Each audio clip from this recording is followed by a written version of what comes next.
Igreja Vida Cristã em Cristo Jesus, um lugar pleno de amor e da graça do Senhor Jesus. Ministério Pastor Sandro Diniz.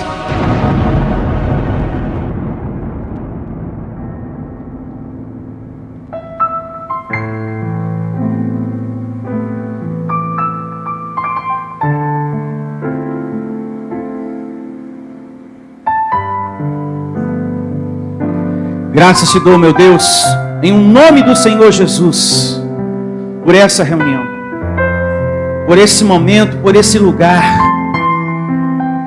E eu recebo, Senhor, que muitas pessoas se encontrem na Igreja Vida Cristã em Cristo Jesus e sejam curados na carne e no coração, que sejam transformados, tocados pelo poder da palavra da tua graça e libertos de mandamentos de homens, da idolatria, Senhor, a homens, a objetos e a tantas outras coisas. Que haja uma transformação pela verdade que liberta, a tua palavra, a palavra da tua graça, em nome do Senhor Jesus. Diga que assim seja.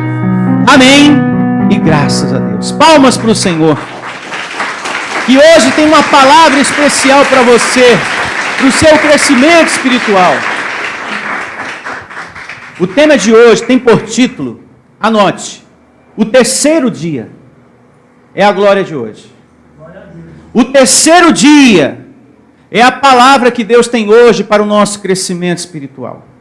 E vamos direto ao assunto, abrindo a nossa Bíblia no livro histórico de Lucas, capítulo 13, a partir do verso 31.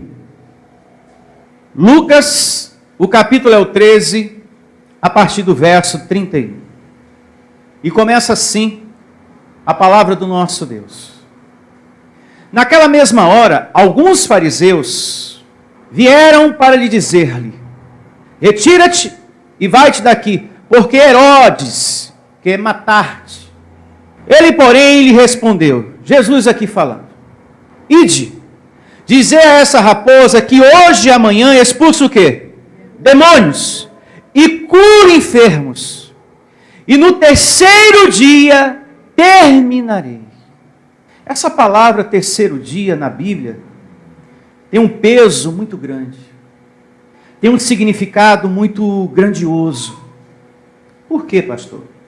Porque esse terceiro dia significa a consumação de todas as coisas na vida espiritual. A consumação de tudo. Deus, através do Senhor Jesus, fez todas as coisas dentro da vida espiritual. No mundo espiritual, a nossa vida está resolvida. O homem não está fazendo nada. O homem não tem competência para fazer nada. Porque não tem nada para a gente acrescentar. É como Paulo bem diz na sua carta aos Efésios, capítulo 1, verso 3. Que eu e você, todos nós, estamos abençoados com toda sorte de bênção espiritual. Ou seja, dentro da vida espiritual, estamos completos. Tudo já está feito em nome do Senhor Jesus. Então, quando se fala da palavra da graça de Deus, é para sermos muito agradecidos a esse Deus. E zelosos no nosso servir a esse Deus. Muito agradecidos. E temos que ter muito zelo no nosso coração para com essa graça, para com esse Deus que através de Cristo Jesus fez tudo por nós dentro da vida espiritual. Em anos antes, nós estávamos na religião com as nossas almas presas em uma gaiola. A minha alma e a sua alma estavam numa gaiola, sem conhecimento das verdades de Deus, sem certeza da salvação. Havia um medo por dentro, que o diabo a qualquer momento poderia destruir você, a sua casa, a sua família, sua vida financeira, o seu trabalho, tudo que você tem. E quando eu leio a Bíblia, eu percebo nessa leitura, nas palavras de Jesus, que dentro da vida espiritual, essa questão está resolvida. Acabou. No terceiro dia, o meu Jesus, o seu Jesus, destruiu todo o mal. Ele resolveu tudo. Mas enquanto a nossa alma estava na gaiola, a gente não sabia disso. A gente sofreu, a gente pagou um preço, a gente sacrificou muita coisa financeira, o nosso tempo, muita coisa, para realizar essa libertação, para conquistar uma salvação, para conquistar a bênção espiritual em nossa vida, sendo que já estamos completos no mundo espiritual. Isso é motivo de sermos muito, mas muito agradecidos, porque dentro da vida espiritual, tudo está feito, tudo já está resolvido. Somos salvos por meio de Cristo Jesus. Lá em João, livro histórico 1:3 diz: todas as coisas foram feitas por intermédio dele. Se ele não tivesse feito, nada do que existe estaria. Hoje você tem o Espírito de Deus dentro de você. Se Cristo não tivesse ido à cruz, nada do que é, o que existe, estaria. Você ganhou o reino de Deus, o Espírito de Deus. Amém. Então, no mundo espiritual, isso foi resolvido através do esforço, do sacrifício do Senhor Jesus. Nele você está batizado, fomos abençoados, e tudo isso aconteceu no terceiro dia. Tudo isso se resolveu no terceiro dia. Até o mal foi destruído no terceiro dia. O Senhor Jesus, de forma muito linda, muito clara, coloca aqui: hoje e amanhã cura e expulse demônios, mas no terceiro dia, eu ponho um ponto final nisso. No terceiro dia, acabou tudo isso. Então isso que eu estou lendo, é para ser recebido, não é só para ser lido. As coisas que a gente lê na palavra de Deus, não é só para a gente ler, é para a gente receber e praticar. É por conta de uma palavra como essa, que aqui não tem essa história de demônio voando, de diabo na sua vida, porque eu não vou falar de quem já morreu, de quem deixou de ser. Aqui só falamos do soberano Deus. Do soberano Deus. É isso que nos interessa. Eu sei que há muitas pessoas que discordam disso, porque ainda querem ouvir que são pecadoras, que precisa pagar o preço, e que os demônios estão nas pessoas. Há pessoas que discordam dessa palavra que ministramos aqui, porque ela ainda quer ouvir essas coisas. E outras coisas mais, que muita gente discorda, né? Por não querer viver, por não querer praticar, e você sabe muito bem. Mas mesmo assim, eu prefiro ficar com as palavras do Senhor Jesus. Mesmo que alguém não concorde, mesmo que você que está aqui sentado não concorde, eu recebo que você seja tocado pela palavra e passe a viver por ela. Que não seja só uma leitura na sua vida, mas que ela seja aceita e praticada por você em nome do Senhor Jesus. Essa é a minha fé. Eu estou aqui com as palavras do Senhor Jesus. Mas, pastor, entenda uma coisa. Eu vi, meninos, eu vi uma pessoa se entortando todinha e caiu no chão e ficou cuscuz, cuscuz, cuscuz. Você pode ter visto, pode ter ouvido isso, mas mesmo assim, com o cuscuz, cuscuz, cuscuz, eu prefiro e vou continuar com a palavra do Senhor Jesus. Que diz: no terceiro dia eu acabei, pastor Sandro. Eu destruí com os demônios. Eu acabei com todo mal. Digo, receba essa palavra. Mesmo assim eu vou continuar crendo nas palavras do Senhor Jesus. Porque a maior blasfêmia é um pastor falar que ele vai repreender todo o mal. E que Deus quer fazer uma grande obra na sua vida, mas só que o diabo não deixa. É um outro absurdo, pior do que o primeiro. Porque Deus é soberano. E a Bíblia que diz: agindo Deus, quem impedirá? Como é que fica? Mesmo que Satanás estivesse de pé e os seus demônios voando aí, à torta e à direita. Mas a Bíblia diz: agindo Deus, quem impedirá? Suponhamos que o mal está aí. Jesus veio à cruz só para tirar foto. Não fez nada, nem por mim, nem por você. Mesmo assim, temos a garantia das palavras de Deus. Opa, Jesus foi à cruz para tirar foto, mas a minha palavra te salva, te livra, te protege. Agindo eu, ninguém pede, nem Satanás e nem seus demônios, se estivesse de pé, se estivessem vivos. Mas Jesus falou, não tá, porque eu não fui à cruz para tirar foto. Eu fui para destruir todo o mal e destruir.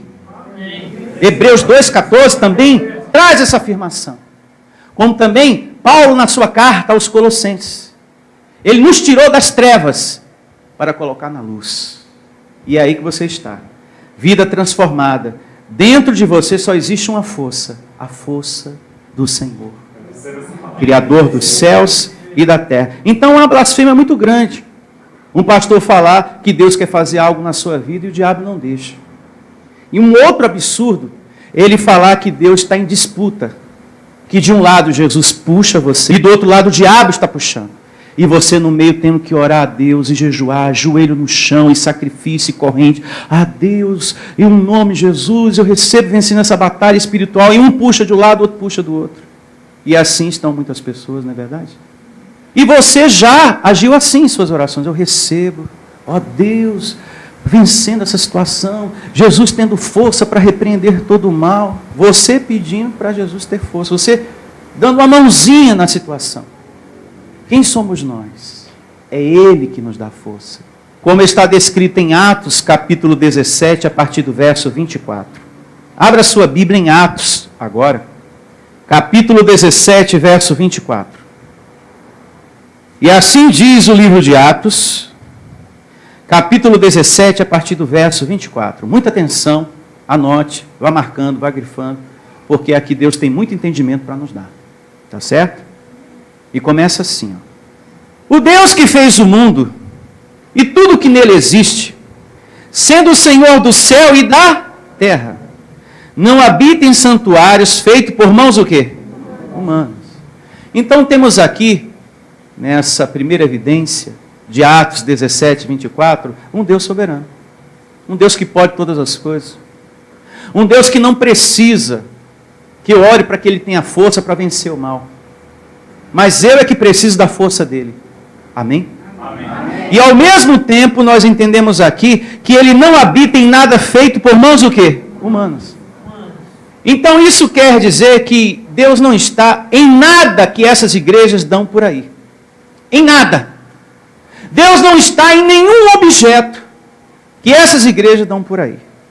Ele não está no lenço, não está no manto, não está no martelinho, não está na espada, não está na pedra, não está na fronha, porque Ele não habita nessas coisas. Ele escolheu habitar dentro de você. Amém? Você que é a morada do Espírito Santo. Diga, eu creio. Eu creio. Para quem diz ter fé em Deus, crer só em Deus, eu creio só em Deus, e pega esses objetos que dão por aí, essa pessoa não está vivendo a fé. Ela não está crendo em Deus. É idolatria. Porque uma vez mais eu leio para você o verso 24 de Atos 17. O Deus que fez o mundo e tudo que nele existe, sendo Ele o Senhor do céu e da terra, não habita em santuários feitos por mãos o quê? Humanas. Estamos diante de uma palavra que Deus te chama a meditar, a refletir. Reflita. Você que me ouve nesse momento, você que tem pegado objetos em várias igrejas, pense. Aqui diz que não se mistura Deus com essas coisas. Que Deus não está misturado com essas coisas. Aonde há idolatria, Deus não está. E aonde está Deus, não há idolatria, meu irmão. Porque Deus não habita em nada feito, trabalhado por mãos humanas.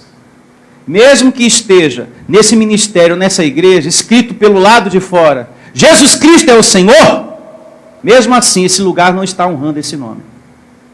Mesmo que por fora esteja, Jesus Cristo é o Senhor, mas esse lugar não está honrando o nome de Deus, porque está dando coisas, objetos, e muitas pessoas acreditando que através daquilo vão ser curadas, a sua vida financeira vai mudar. Tudo que você quer pegar, tocar e busca no interesse de levar aquilo para a sua casa, para transformar seu lar, para curar você, para trazer prosperidade para a sua vida, é idolatria. Tudo. Tudo que você pega com o pensamento, isso vai me curar.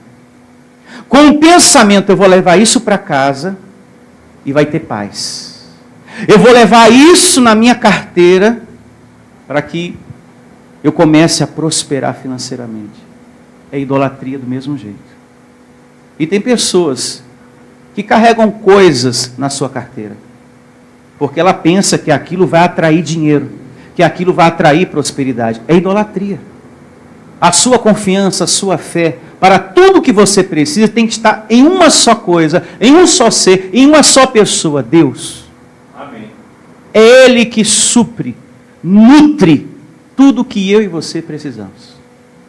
Então, quando você busca essas coisas, você está vivendo um tipo de idolatria. Tem pessoas que largaram a religião da água benta, do santo A, do santo B, se tornaram evangélicos e continuam idólatras, porque deixaram os santos, a água benta, por uma rosa, por um pacote de sal, pelo martelo da justiça, pela gota do milagre.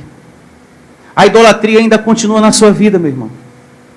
Você saiu de uma para entrar em outra, com objetos diferentes, com elementos diferentes. Mas a idolatria é o quê? É a mesma.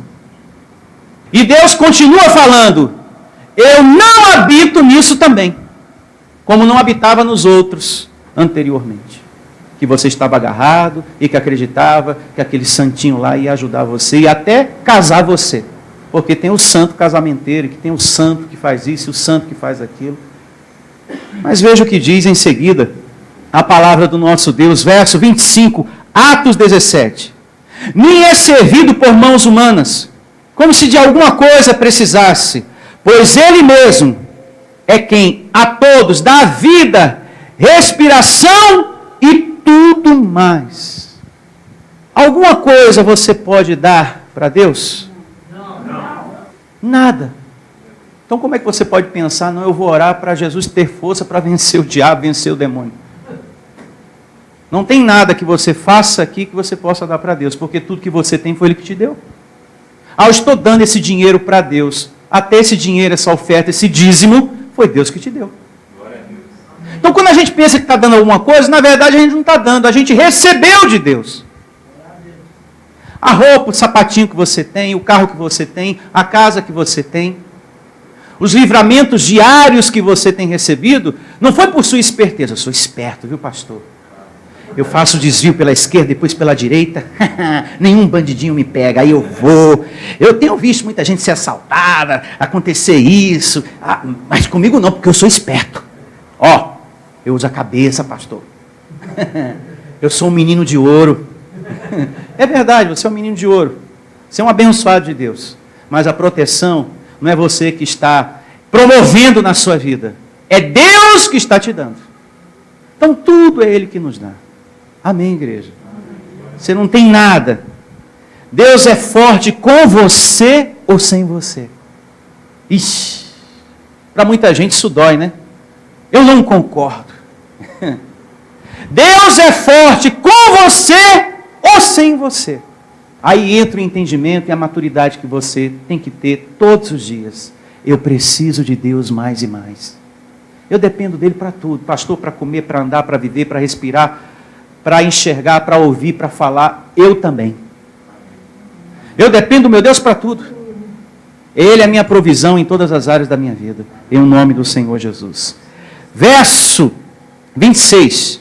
De um só fez toda a raça humana para habitar sobre a face da terra, havendo fixado os tempos previamente estabelecidos e os limites da sua habitação, para buscarem a Deus, se porventura tateando o possam achar. Bem que não está o quê? Longe cada um de nós. E não está mesmo não. Mas para muitos é como se estivesse distante. As pessoas estão buscando, mas buscando de forma errada. Acreditam que Jesus é a rosa, quando na verdade Jesus está dentro dela. Recebo você nesse entendimento em nome de Jesus. Pois nele o quê? Vivemos. E nos movemos. E existimos. Como alguns dos vossos poetas têm dito. Porque dele também somos o quê? Geração. Quem gerou você? Foi Deus. Ele gerou você. A quem você pertence? A Deus. Então Satanás não criou nada, ele não é dono de nada, ele não tem nenhum filho aqui. Mas o que é dito lá fora? O fulano é filho do diabo. Quem já ouviu essa frase, essa palavra? Fulano é filho do diabo. Tudo que se vê, até você, é fruto, é criação de Deus. Quem criou o mar? Deus. Os céus e as estrelas? Deus. E você? E a sua família? Tudo Deus criou. Então, só existe um dono de todas as coisas, Deus. Satanás aqui não é dono de nada. Ah, essa é a empresa do diabo. Essa casa é do diabo. Esse fulano é do diabo, não. Tudo aqui é de Deus. Inclusive nós, nesse pacote. Principalmente você. Tudo aqui é do Senhor. Verso 29. Sendo, pois, geração de Deus, não devemos pensar que a divindade é semelhante ao ouro, à prata ou à pedra, trabalhados pela arte e imaginação do homem. Ah, que essa pedra aqui é santa porque veio da Terra Santa. E que essa areia também é santa porque veio da Terra Santa. E que essa arca é santa porque veio de um lugar santo. E que essa varinha também é santa porque veio de um lugar santo. E tudo isso são situações trabalhadas pela mão do quem? Pela mão do homem. Não podemos pensar que Deus é isso. Não podemos pensar que Deus está nessas coisas. Isto, a Bíblia chama de idolatria, pensarmos assim. Mesmo com o título de evangélico, em anos antes, você era idólatra. Você pensou que tinha saído da idolatria. Sem conhecimento, você continuava um idólatra. Porque você ia para a igreja com o pensamento que pegando aquele objeto, muita coisa ia mudar na sua vida. Não é verdade? Você pegava com essa intenção, com esse pensamento, eu vou pegar, vou levar para casa, vou colocar naquele cantinho lá, vou passar o óleo também naquele outro cantinho, vou deixar bem ungido, para o diabo saber que eu marquei território ali com o poder de Deus, a minha vida vai mudar. Você tinha esse pensamento. Aí a palavra vem e diz, filho, eu não estava naquilo. Nunca estive. Porque eu sempre morei e sempre estive em você. A única coisa que Deus habita somos nós. Então tudo que é trabalhado pela mão do homem, não é Deus para ser o teu Deus. Não é Deus para ser o teu Deus. É muito importante a gente falar sobre isso, porque ao mesmo tempo que a gente está falando da idolatria, nós estamos compreendendo o quanto, dentro da vida espiritual, a nossa vida está resolvida. O quanto temos Deus dentro de nós com esse assunto que estamos aprendendo aqui. O quanto Deus está presente na nossa vida. E que não precisamos de nada, absolutamente nada que essas igrejas dão por aí. Nada. Você é forte com Deus. Ele é suficiente na sua vida. Com Ele você é curado, com Ele você é prosperado, com Ele você é livrado de qualquer situação. A sua vida nele é exaltada. E junto a esse entendimento que Deus não habita em coisas, em objetos, nós temos que estar em um lugar, nós temos que ouvir uma palavra que seja 100% graça. 100% graça. Você não deve se alimentar de outra coisa. Tem que ser 100% graça. Pastor, de vez em quando eu ouço no rádio um pastor lá, um bispo tal, um apóstolo tal, ele prega umas coisas bonitinhas, outras não. Então, se ele não prega 100% graça, você não deve alimentar seu espírito com aquilo. Você não deve estar dando audiência para esse ministério, para esse pastor, para esse bispo, para esse apóstolo. Tem que ser 100% graça. Um pastor que prega algumas coisas bonitas, mas fala de diabo, e fala de Santa Ceia, e batismo em águas, e que tem demônios, e que fala em línguas enroladas, esse lugar não está pregando 100% a graça de Deus, você tem que cair fora, você não deve ouvir essas coisas. Não deve ouvir, não. Nós temos que nos alimentar com uma palavra que seja 100% a graça de Deus. Que apresente para nós que no mundo espiritual tudo está feito, tudo está resolvido. Espera aí, demônio, diabo, corrente, dia disso, dia daquilo, falando em línguas enroladas, alabasque, balaça, alabachula, sabalacala, lá. Que quando você olha na Bíblia, você não vê Jesus falando isso. Onde está escrito? Alabasque, balaça, salabalaia. Onde que está escrito? Não está não, mano. E salabalaia, salabalachela, também não está. Você não vê na Bíblia, nem Paulo falando, você não vê Jesus falando essas coisas. E falando, olha, é assim. Alabasque, balá. Alabasque, balá. A gente não vê essas coisas. Mas a gente vê essa invenção aí. Dita como dom de Deus. Manifestação do Espírito Santo. Deus falando em você. Quando Deus fala, Ele fala uma linguagem compreensível. Algo para todo mundo entender. Como Ele está falando agora. Você está ouvindo algo de Deus, uma linguagem de Deus clara para o seu entendimento. Nesse momento, Deus está falando com você. E quando você repete, você está falando. Deus está falando através de você. Através da sua boca. Aí sim alguém pode chegar e dizer, olha, ele está falando ali, ó, as palavras de Deus. Está sendo usado pelo Espírito Santo. Verdadeiramente. Quando você fala o que você tem aprendido, o que você está aprendendo aqui. Amém? Esse é o verdadeiro dom de línguas. É você falar a graça de Deus. Com entendimento. Abra também a sua Bíblia em Efésios, capítulo 4, a partir do verso 5.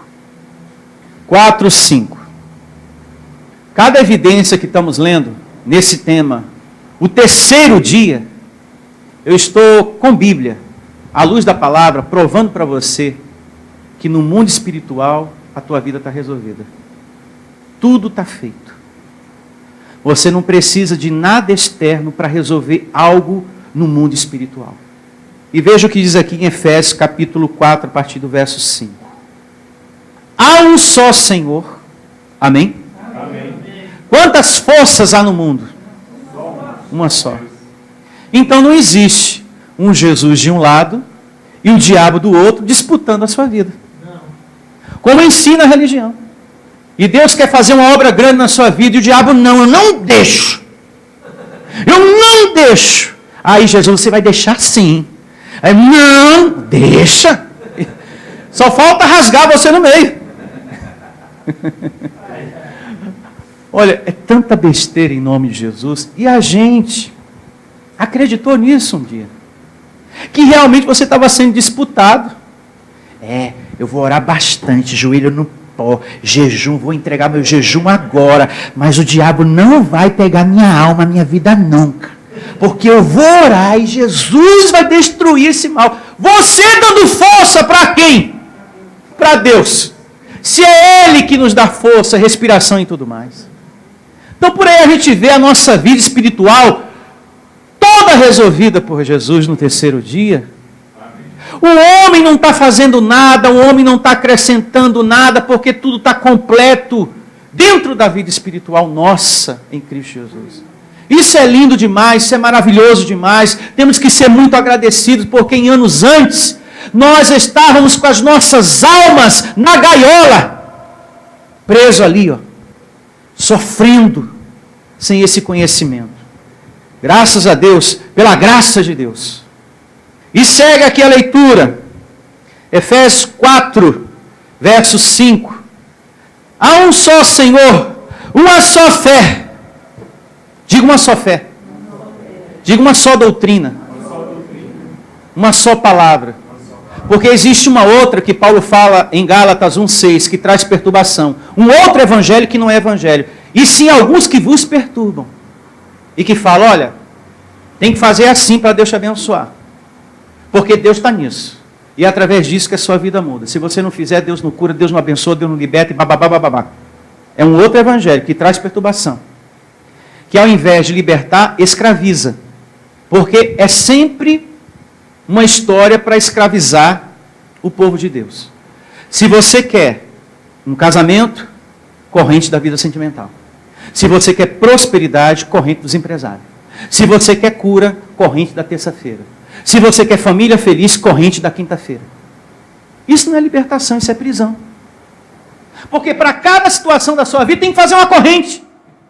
Para cada situação que você precisa, você tem que pagar o preço para aquilo. Então isso não é vida.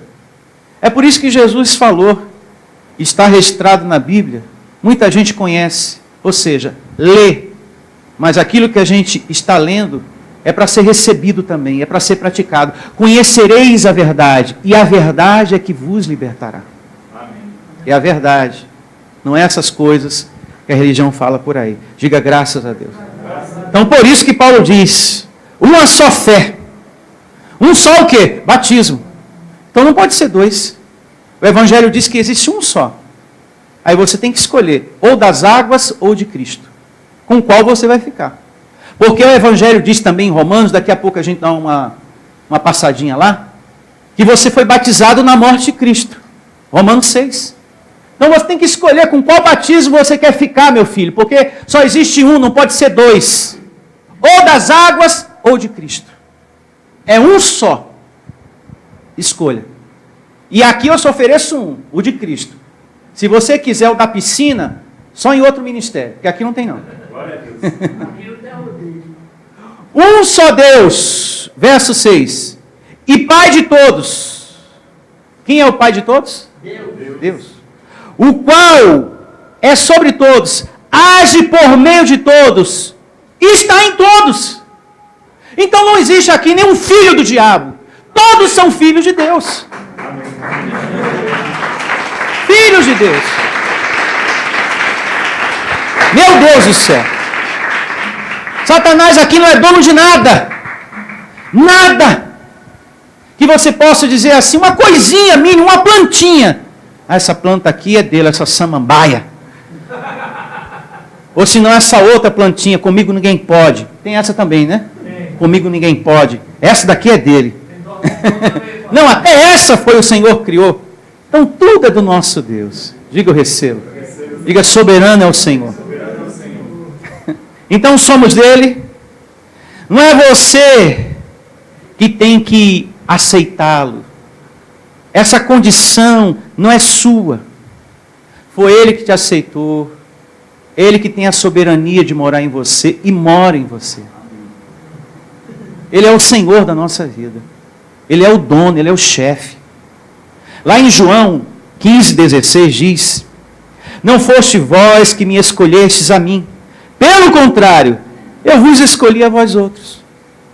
Então quando você pensa, e muitas pessoas pensam assim, eu vou aceitar Jesus. Eu decidi, viu Tonha? Eu vou aceitar Jesus. Quando eu for agora para a próxima reunião lá, eu vou falar para Jesus, eu te aceito agora. Ai Jesus, que bom. Você não sabe a paz que você trouxe no meu coração, Tonho. Você vai me aceitar. Então, aleluia. O céu está em festa aqui, porque nós estávamos, eu mesmo, Jesus, estava até com problema de pressão. Porque você congregou várias vezes, ainda não dava sinal que ia aceitar, que ia fazer, e eu fiquei, sofrendo. Mas agora você tomou a decisão. Que bom. Só estava esperando essa boa notícia. Mas não. Foi Ele que nos escolheu. É Ele o onisciente. É Ele o soberano. E veja que lindo diz o apóstolo Paulo em Timóteo, na sua segunda carta a Timóteo, capítulo 2, verso 19. Nessa linha de entendimento, segunda carta de Paulo a Timóteo, capítulo 2, verso 19, eu estou mostrando evidências que dentro da vida espiritual tudo está resolvido. Dentro da vida espiritual. Agora, com relação à sua vida material, física, aí tem coisas para você fazer. Daqui a pouco a gente chega aí, em nome de Jesus. Mas antes vejamos o que diz aqui, a segunda carta de Paulo a Timóteo, capítulo 2, a partir do verso 19. Entretanto, o firme fundamento de Deus permanece. Diga, permanece. Tendo este selo, o Senhor conhece os que lhe pertencem. Por isso que aqui é desnecessário apresentar alguém ao Senhor, porque você já é conhecido por Ele. Na soberania de Deus, esse é o decreto. Eu já conheço todos, pastor Sandro. Quem é ovelha minha eu já conheço. Amém. Você não precisa me apresentar o filhinho do abençoado A ou B, porque eu já conheço ele. Porque foi eu que enviei aquele anjo para morar naquele corpo de carne. Se Deus não envia o Espírito, nada acontece.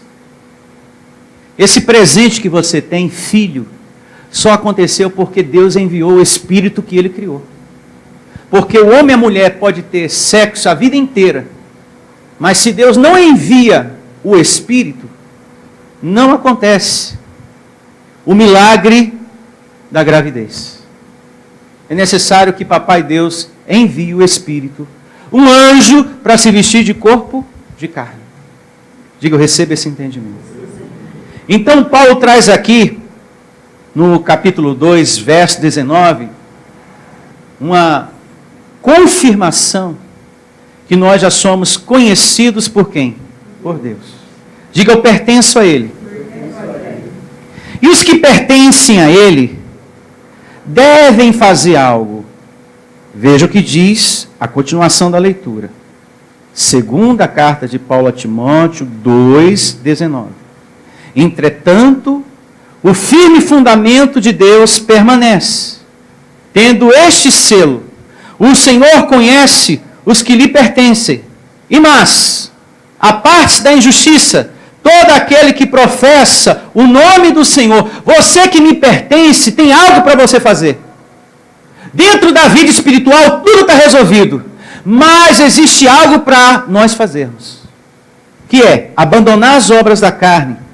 É o teu esforço. Fazer morrer a natureza carnal. Então tem algo para fazer. Pensei que tudo já estava feito, pastor. Não. Só na parte espiritual tudo está resolvido. Na parte espiritual está tudo certo. Mas existe algo que você tem que fazer, que é anular a sua carne, para você usufruir do reino de Deus. Para você também tomar posse do material. Tem que ter uma conversão. Você tem que ter um coração aquebrantado, que quer aprender com humildade a palavra de Deus. Amém. A sua vida espiritual está aí, ó, completa. Você é um salvo por Cristo, abençoado, escolhido, propriedade exclusiva de Deus. Mas existe algo a ser feito. Tem algo para você fazer, que é você lutar contra essa carne. Eu preciso, por exemplo, me livrar dos ressentimentos. Isso não está resolvido. É você que tem que resolver. Você não pode ser um cristão que Deus pede para você perdoar, e mesmo assim você, eu não perdoo. Eu não perdoo. O pastor pode pregar, pode falar, mas eu vou continuar odiando aquela pessoa. Eu não perdoo mesmo. Isso precisa mudar em você. Porque o Evangelho diz que você tem que fazer morrer a natureza terrena. Deus não vai fazer isso por você. Somos nós que temos que fazer isso. Tem gente que no seu coração, eu vou lhe dizer, viu? Ela não tem o V da vitória, não. Ela tem o V da vingança. É uma pessoa que semeia discórdia, vive em contenda, o coração sempre irado, cheio de raiva. Você tem que lutar contra essa carne, abençoada. Porque o que é a carne? A gente fala muito da carne, né? Da luta contra a carne. E tem pessoas que, ouvindo o pastor pregar carne, ela pensa que é açougue, né? Aí está falando de açougue, né? Um monte de pedaço de carne pendurado. Não. O que é a carne? Isso é muito importante falar. O que é a carne? É justamente uma vida, uma mente sem Deus ativado. Paulo escreve a sua carta aos Efésios e diz: desperta tu que dormes, e Cristo vos iluminará. Então, quando Cristo não está ativado em nós, as trevas tomam de conta. As trevas que eu me refiro é o ressentimento, que é o objeto que eu estou usando agora. A carne encontra espaço na sua vida. A raiva, a mágoa, o ódio, a vingança. Jesus falou no Sermão do Monte que só os limpos de coração verão a Deus. Verão a Deus agindo na sua vida. Enquanto você seguir com esse ressentimento dessa tal pessoa que você nem quer que vá na sua casa e que nem passe na porta da sua casa, porque você odeia essa pessoa de coração, pastor. Eu odeio de coração. Quando eu ouço o nome, eu falo: cale-se, cale a sua boca, não use esse nome perto de mim, porque eu odeio essa pessoa. Eu odeio. Você está perdendo de ver Deus agindo na sua vida. Porque os limpos de coração verão a quem? A Deus. Não deixe a sua carne falar. Não deixe a sua carne mandar na sua vida. E nem a carne de outras pessoas. Imaginou você ter um ódio, uma raiva, uma mágoa de uma pessoa que nunca lhe fez nada, mas só porque alguém pediu para você ter raiva também? É muito ruim viver assim. Olha, eu não falo com aquela fulana. Você também não vai falar, hein? Porque se você falar, eu não falo mais com você. Então, por ameaça, tem pessoas que se sujeitam e outras não. E não é assim que se vive o cristianismo. O cristianismo não é isso. Não seja um cristão assim, em nome de Jesus. Não deixe essa carne falar e nem mandar na sua vida, e nem a carne de outras pessoas. E nem tenha medo, é bom até falar sobre isso, e nem tenha medo quando alguém falar para você: olha, o fulano tem inveja de você. Não tenha medo da inveja do outro para com você. Ah, pastor, fiquei sabendo que tem tanta inveja de mim. Eu tenho medo dessas coisas. Não, você não tem que ter medo de nada, não. Isso é obra da carne. Você não está vivendo pelo Espírito? Você não está vivendo a graça de Deus? Você não tem que alimentar isso não, abençoado. Diga: eu recebo esse entendimento. Então, povo de Deus mesmo é aquele que é humilde para se consertar. Povo de Deus mesmo é aquele que reconhece tudo que Jesus já fez por eles. Amém. E que também tem a capacidade de se consertar. Uma outra coisa que o Senhor Jesus já fez por você, que você tem que reconhecer, está lá em Romanos, capítulo 6, verso 3. Vamos conferir com Bíblia? Romanos 6, verso 3. E diz assim, Romanos 6, 3. Ou porventura ignorais que todos nós que fomos batizados em Cristo Jesus, fomos batizados na sua morte. O meu batismo e o seu batismo se deu na morte de quem? De Jesus. Esse é o nosso batismo. Quem nos batizou foi Jesus. Com o seu sangue derramado na cruz, Ele nos lavou do pecado para sempre. Foi Ele, o Senhor Jesus Cristo. Você está batizado no batismo de Cristo. Eu estou lendo a Bíblia. Apenas lendo para você. Apenas repetindo o que Paulo recebeu do Senhor Jesus Cristo. Não precisa, nem eu e nem você, e você que me ouve nesse momento, estarmos atrás do batismo em águas. Paulo diz aqui, não precisa. Lá em Colossenses capítulo 3, verso 1, o apóstolo Paulo diz que temos que buscar as coisas do alto. Capítulo 3, verso 1. Buscar as coisas do alto. Batismo em águas são coisas do alto ou coisas daqui de baixo? Só com isso aí, passa a régua e fecha a conta. Se é para buscar as coisas do alto, eu não tenho que estar buscando as coisas daqui de baixo. Batismo em águas são coisas daqui de baixo. E o que é do alto? O alimento, o conhecimento. Nós estamos nesse momento comendo do pão do céu, que é a palavra, que é justamente o que veio do alto, que eu tenho que buscar e pensar o tempo todo nas coisas do alto. Na morte de Cristo, eu fui batizado. Louvado seja o nome do Senhor Jesus. Seguindo, do comecinho uma vez mais, o verso 3, ou porventura ignorais que todos nós que fomos batizados em Cristo, Jesus, fomos batizados na sua morte. No verso 4, Paulo reforça essa verdade, dizendo assim, fomos, pois, sepultados com ele, na morte pelo batismo, para quê? Como Cristo ressuscitou dentre os mortos, pela glória do Pai, assim também andemos nós em novidade de vida. O que é uma vida nova?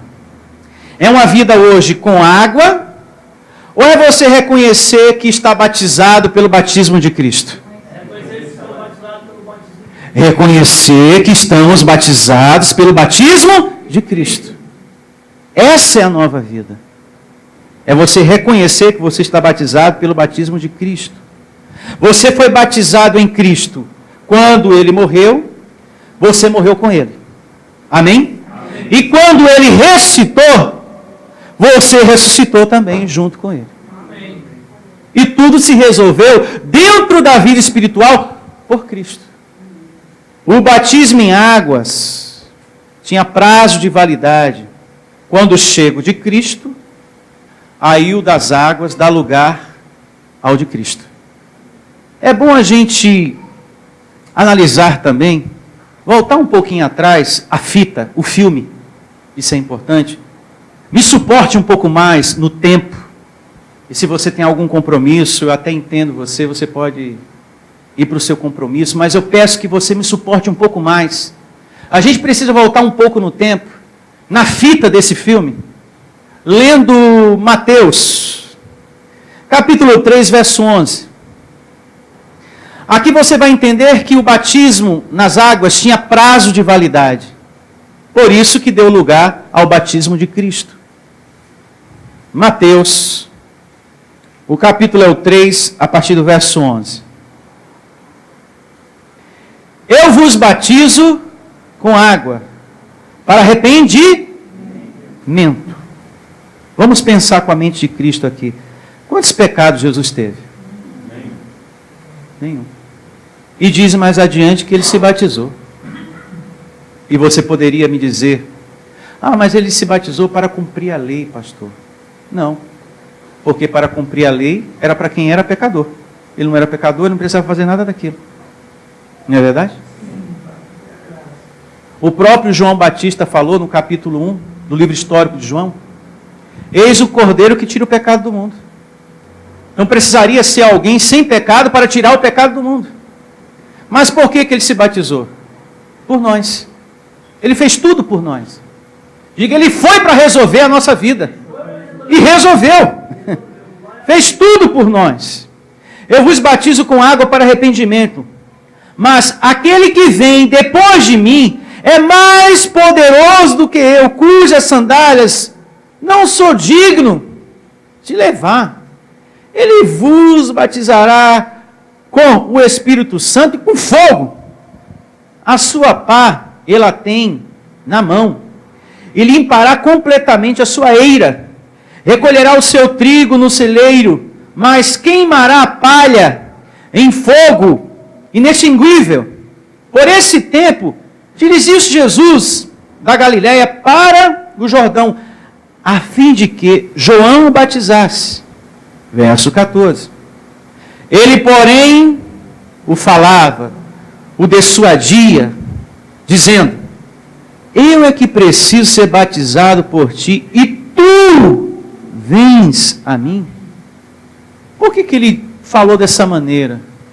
Eu é que preciso do teu e o Senhor vem a mim, porque Jesus não tinha pecado. Não tinha nada para remover ali. Ele é que precisava. Agora, veja as palavras do Senhor Jesus, que bate com o entendimento de Romanos 6,3.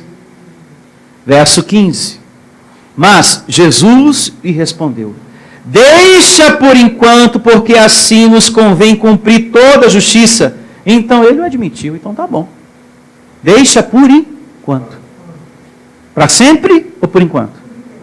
O que era para deixar por enquanto? O batismo em águas. Porque quando chegasse o de Cristo, o das águas daria lugar ao batismo de Cristo. Então, quando o batismo de Cristo chega, o de João Batista é removido. Então, tinha prazo de validade. Por enquanto. Pode batizar. O senhor tem certeza? Eu é que preciso, o senhor não tem pecado. Isso aqui é para lavar as pessoas dos pecados. Esse é o propósito, né? A água hoje só serve para tirar a sujeira do corpo. Isso quando você lava bem lavado.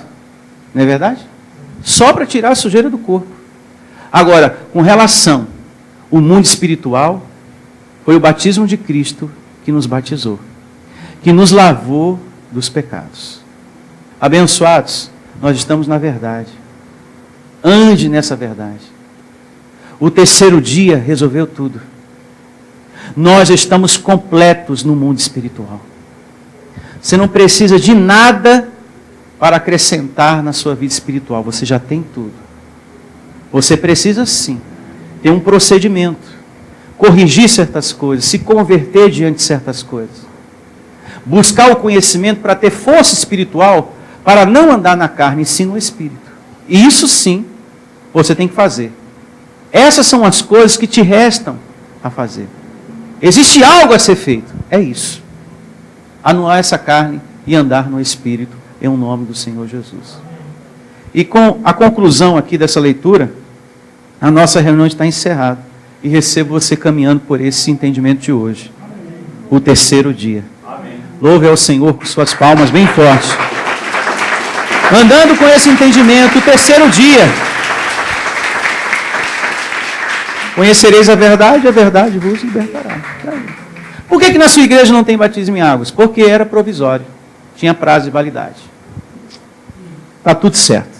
Bom dia a todos. Tenham todos a melhor semana da sua vida.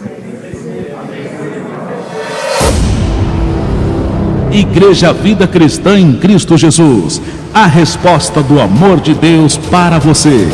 Ministério Pastor Sandro Diniz.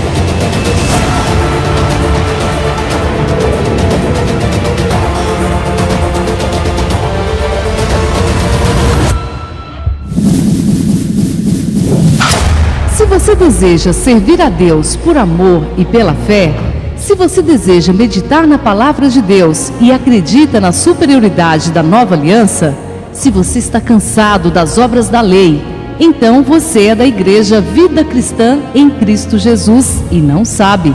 Não perca mais tempo. Procure a Igreja Vida Cristã em Cristo Jesus, que está situada em Osasco, na região central, na Avenida dos Autonomistas 2247, ao lado da Ponte Metálica de Osasco.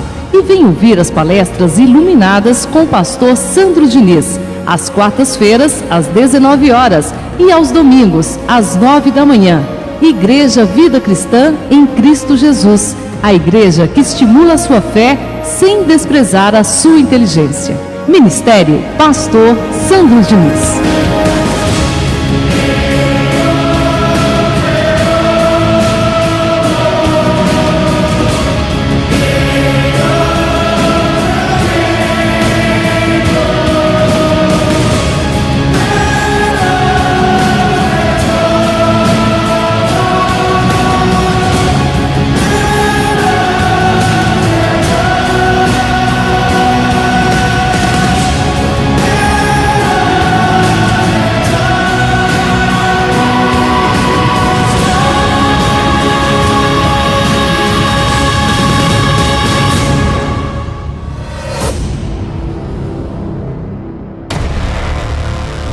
Igreja Vida Cristã em Cristo Jesus, a igreja que estimula a sua fé sem desprezar a sua inteligência.